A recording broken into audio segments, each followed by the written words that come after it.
Hey everyone, welcome back.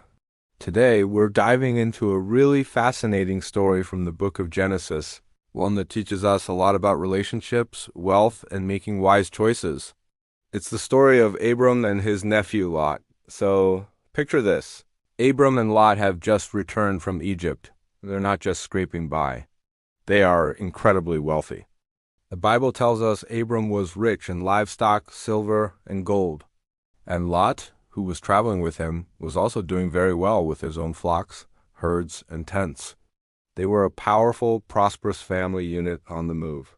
They journey back to a familiar place between Bethel and Ai, where Abram had first built an altar and called on the name of the Lord. It's a moment of reconnecting with his faith, a spiritual homecoming. But as their wealth grew, a new problem started to surface, a big one. Their possessions became so massive, so extensive, that the land simply couldn't support both of them living together.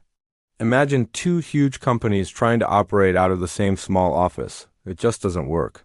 The resources were stretched thin, and this led to tension. Specifically, conflict broke out between Abram's herders and Lot's herders. They were probably arguing over the best grazing spots and access to water for their animals. It's a classic case of success creating new challenges. To make matters worse, they weren't alone in the land. The Canaanites and Perizzites were also living there, so space was already at a premium. This is where we see Abram's true character shine. Instead of letting the conflict fester and destroy his relationship with his nephew, he steps up as a peacemaker. He goes to Lot and says something really profound. He says, "Let's not have any quarreling between you and me, or between your herders and mine, for we are close relatives." Abram prioritizes family over finances. He understands that their bond is more valuable than any pasture or flock.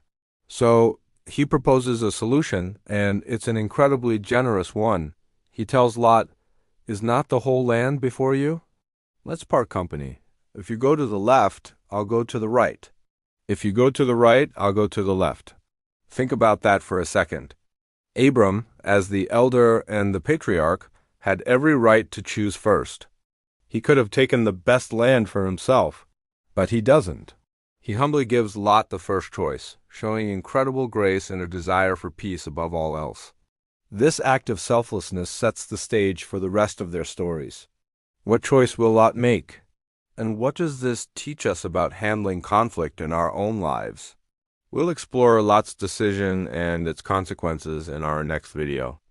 It's a powerful lesson you won't want to miss. Thanks for watching, and if you found this insightful, be sure to like and subscribe for more stories like this. See you next time.